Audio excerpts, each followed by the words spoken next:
নাহমাদুল্লাহ ওয়া নুসাল্লি আলা রাসূলিল কারীম আম্মা বাদ। আজকে আমরা যে বিষয়টা নিয়ে আলোচনা করব সেটা হলো রিজিক বৃদ্ধির আমল। আমরা রিজিকের পেরেশানির কারণে বিভিন্ন জন বিভিন্ন সময় বিভিন্ন আমল জানতে চাই। তো আজকে আমরা কয়েকটি আমলের কথা বলবো যে আমলগুলো করলে আপনার রিজিক অটোমেটিক বৃদ্ধি পাবে ইনশাআল্লাহ।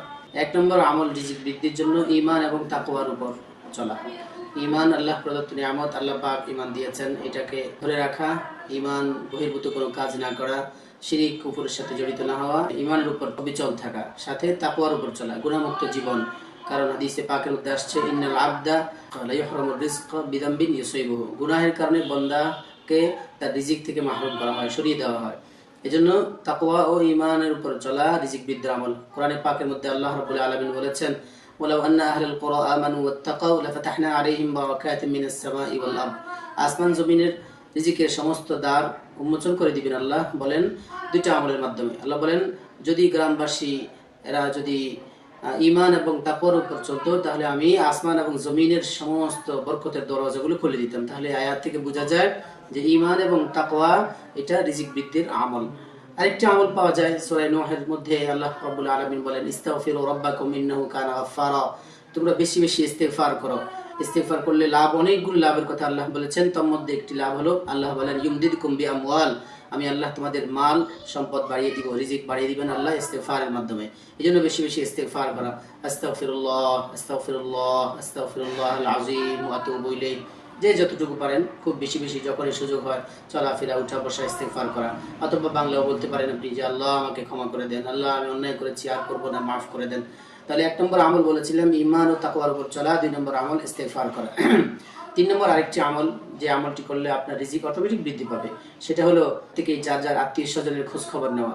যদি আত্মীয় স্বজনের সাথে সম্পর্ক নষ্ট হয়ে যায়, আল্লাহ রাব্বুল আলামিন নারাজ হয়ে যান, রিজিক কমতে থাকে। আর যদি আত্মীয় স্বজনের খোঁজ খবর নেয়, আত্মীয় স্বজনের সাথে সুসম্পর্ক রাখেন, আত্মীয় স্বজনের খবর নেন, তাদের সাথে সদয় আচরণ হন, সদ্ব্যবহার করেন, ইনশাআল্লাহ রিজিক বাড়বে।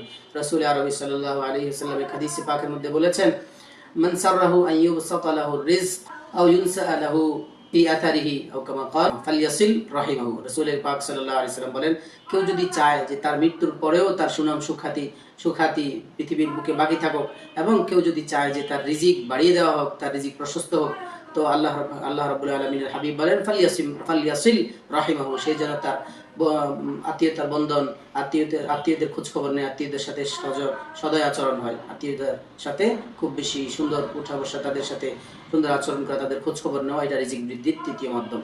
রিজিক বৃদ্ধির আরেকটি অন্যতম মাধ্যম হলো রিজিক আল্লাহ যা দিয়েছেন এইটার উপরে সন্তুষ্ট থাকা, শুকরিয়া আদায় করা। আল্লাহ বলেন লা ইন শাকারতুম লা আযীদান্নাকুম, যে তোমরা যে কোনো নিয়ামত পেয়ে নিয়ামতের শুকরিয়া আদায় করবা তো আমি আল্লাহ রিজিক বাড়িয়ে দিব।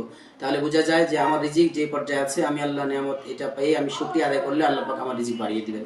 4 নম্বর আরেকটি রিজিক বৃদ্ধির আমল, সেটা হলো সাদাকার আমল। আপনি যত বেশি সাদাকা করবেন, আল্লাহর রাস্তায় দান করবেন, যা আছে সেখান থেকে আপনি আপনার সাধ্য অনুযায়ী যদি দিন দিন দান করতে থাকেন, আল্লাহ বলেন ইয়ামহাকুল্লাহু রিবা ওয়া ইউরবিস সাদাকাত, যে সাদাকার মাধ্যমে আমি আল্লাহ সাদাকাকে আরো বেশি বাড়িয়ে দিই। তার মানে আপনি দিবেন যা, আল্লাহ রাব্বুল আলামিন আল্লাহর সাহায্যে আপনাকে বাড়িয়ে দিবেন, ইউরবি, আল্লাহ বলেন আমি বাড়িয়ে দিই।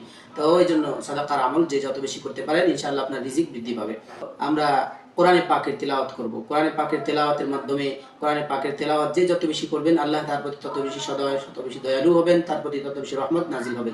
আরেকটি আমল রিজিক বৃদ্ধির আমল দুরূদ শরীফ পড়া, সাল্লাল্লাহু আলাইহি ওয়াসাল্লাম আল্লাহুম্মা সাল্লি আলা মুহাম্মদ। ইনশাআল্লাহ আপনি যত বেশি দুরূদ শরীফ পড়বেন আপনার রিজিক তত বেশি বাড়তে থাকবে, আল্লাহ রাব্বুল আলামিন আপনার রিজিক বাড়িয়ে দিবেন। আরেকটি আমল হলো আপনি যদি নামাজ 5 ওয়াক্ত জামাতের সাথে সময় মতো আদায় করেন, ইনশাআল্লাহ আপনার রিজিকের সমস্ত পেরেশানি আল্লাহ দূর করে দিবেন। দুনিয়া মোট 5টা পুরস্কার আল্লাহ তাআলা দান করবেন, এর মধ্যে দুনিয়াতে একটা পুরস্কার, সেটা হলো রিজিক। এই রিজিকের পেরেশানি আল্লাহর হাবিব বলেন রিজিকের পেরেশানি দূর করে দিবেন, রিজিক আল্লাহ বাড়িয়ে দিবেন। এজন্য নামাজ পড়বো। আরেকটি আমলের কথা বলবো, আপনি নামাজ শেষে যখন মসজিদ থেকে বের হবেন তখন বাম পা দিয়ে বের হয়ে একটা দোয়া যদি পড়েন, আল্লাহ পাক আপনার কাছে রিজিক পাঠিয়ে দিবেন, আপনার রিজিক বাড়তে থাকবে। এই দোয়াটি হলো আল্লাহুম্মা ইন্নী আসআলুকা মিন ফাদলিক, আল্লাহ আমি আপনার কাছে আপনার ফজল, এই ফজল দ্বারা উলামায়ে উম্মত বলেন ফজল মানে রিজিক। এজন্য আপনি বের হওয়ার পর নামাজের পর আপনি আপনার কর্মস্থলে যদি যথাসাধ্য চেষ্টা করেন, আল্লাহ আপনার রিজিক বাড়িয়ে দিবেন।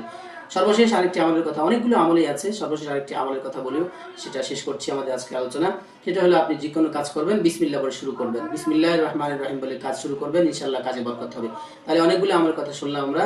আল্লাহ পাক আমাদেরকে এগুলো আমল করে নিজের রিজিক বৃদ্ধির জন্য আল্লাহর কাছে দোয়া মুনাজাত করে। সর্বশেষ আরেকটা আমল আমার এই মুহূর্তে বলতে ইচ্ছা হয়, যে সেটি হলো আপনারা বেশি বেশি করে দোয়া করবেন। আল্লাহর কাছে দোয়া করলে আল্লাহ পাক রিজিক বাড়িয়ে দিবেন। যে কোনো বিষয়ের জন্য আল্লাহর মুহতাজ হওয়া, মুখাপেক্ষী হওয়া, আল্লাহর কাছে বেশি বেশি দোয়া করা।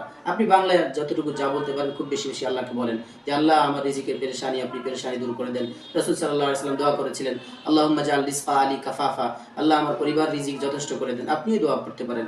আল্লাহ রাব্বুল আলামিন আমাদেরকে আমল করার তৌফিক দান করুন।